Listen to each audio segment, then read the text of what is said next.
Good morning. इस channel में आपका स्वागत है। आज हम लोग सीखेंगे आयत का परिमाप एवं क्षेत्रफल ज्ञात करना, अंग्रेजी में perimeter and area of rectangle. तो सबसे पहले जान लेते हैं आयत किसको कहते हैं। तो कोई भी चतुर्भुज के आमने सामने की भुजाएं समान हो और उसका प्रत्येक कोण समान हो, मतलब कि प्रत्येक कोण समकोण हो, तो उसको आयत कहेंगे।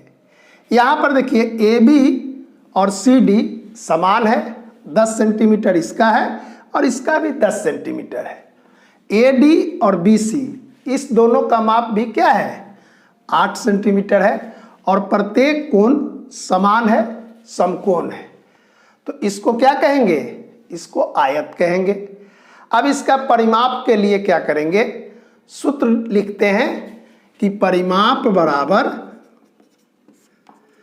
2 गुना लंबाई और जोड़ चौड़ाई।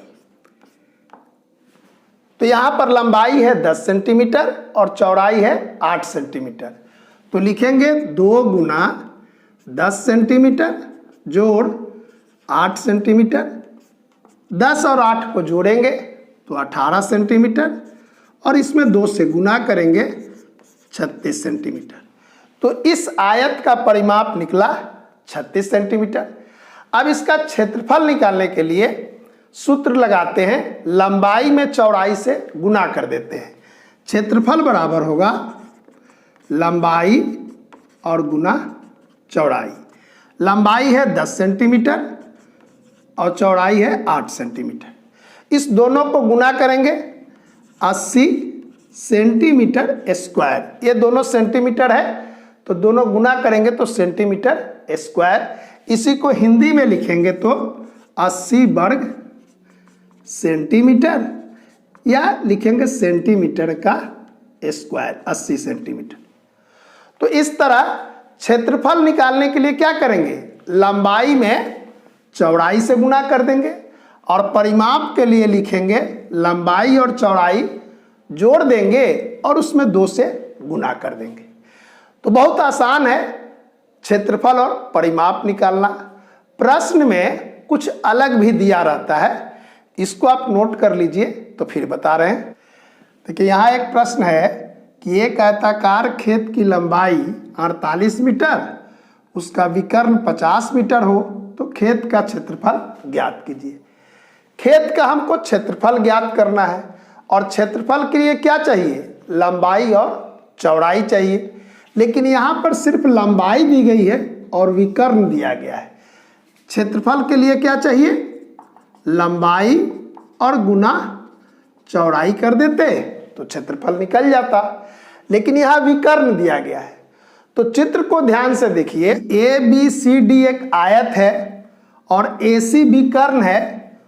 तो यह त्रिभुज जो है ए बी सी क्या होगा, समकोण त्रिभुज होगा।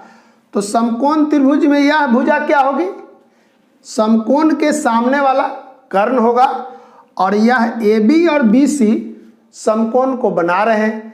तो हम ए सी और ए बी मालूम होने पर बी सी कैसे निकालते हैं, तो समकोण त्रिभुज का जो भुजाओं का संबंध है उसको क्या लिखते हैं कि कर्ण स्क्वायर बराबर आधार स्क्वायर अजोड़ लंब स्क्वायर।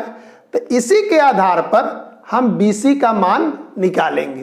क्या लिखेंगे यहाँ पर कि ए सी का वर्ग बराबर ए बी का वर्ग जोड़ बी सी का वर्ग, और यहाँ लिख देंगे समकोण त्रिभुज ए बी सी में ए सी का मान बैठा दीजिए। ए सी कितना है 50, तो लिखेंगे 50 मीटर का वर्ग। ए बी का मान कितना है 48 मीटर, तो लिख देंगे 48 मीटर का वर्ग और बी सी का मान नहीं मालूम है।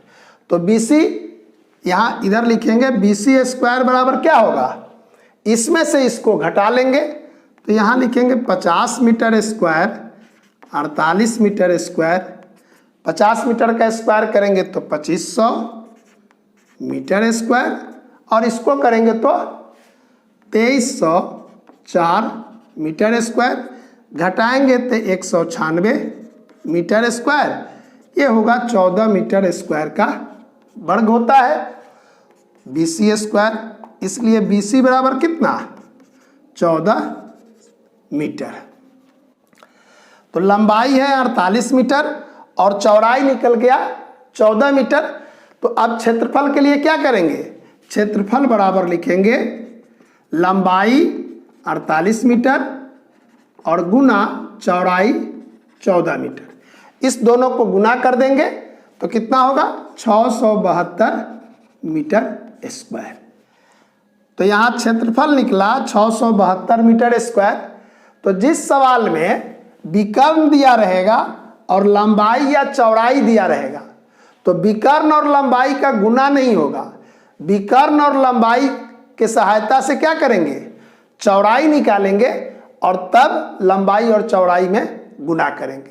अगर चौड़ाई दिया रहेगा और विकर्ण दिया रहेगा तब क्या करेंगे, विकर्ण और चौड़ाई की सहायता से लंबाई निकालेंगे और तब क्षेत्रफल का सूत्र लगाएंगे, लंबाई गुना चौड़ाई। तो विकर्ण और लंबाई को गुना नहीं करेंगे, विकर्ण और चौड़ाई को भी गुना नहीं करेंगे। दूसरा प्रश्न कि किसी आयत की लंबाई और चौड़ाई का अनुपात 3:2 है, यदि उसका परिमाप 240 मीटर है तो आयत का क्षेत्रफल ज्ञात कीजिए।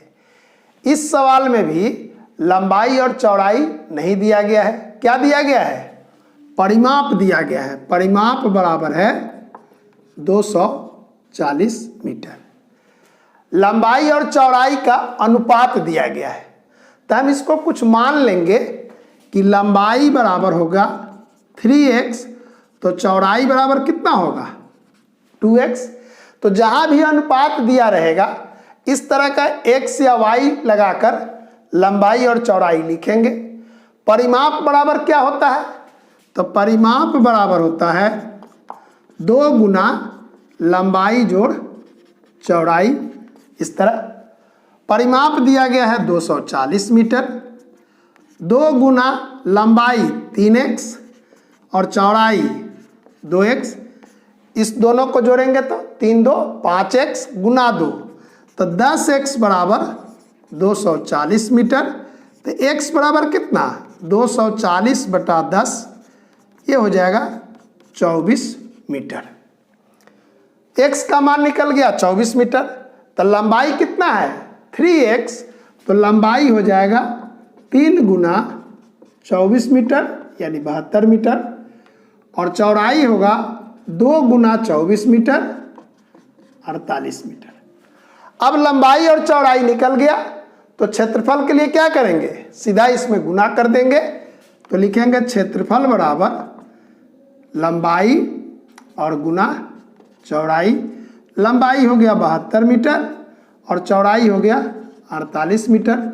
इस दोनों को गुना कर दीजिए तो यहाँ हो जाएगा 3456 वर्ग मीटर या 56 मीटर स्क्वायर लिखेंगे।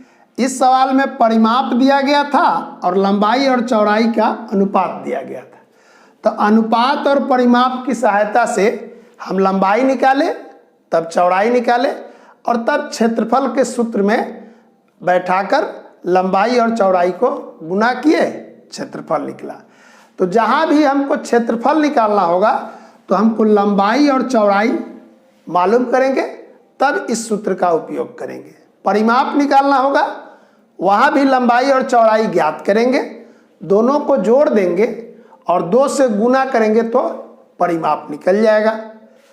19.1 के बाकी सवाल को हम लोग कल बनाएंगे, इसको आप नोट कर लीजिए। आज इतना ही रखते हैं, धन्यवाद।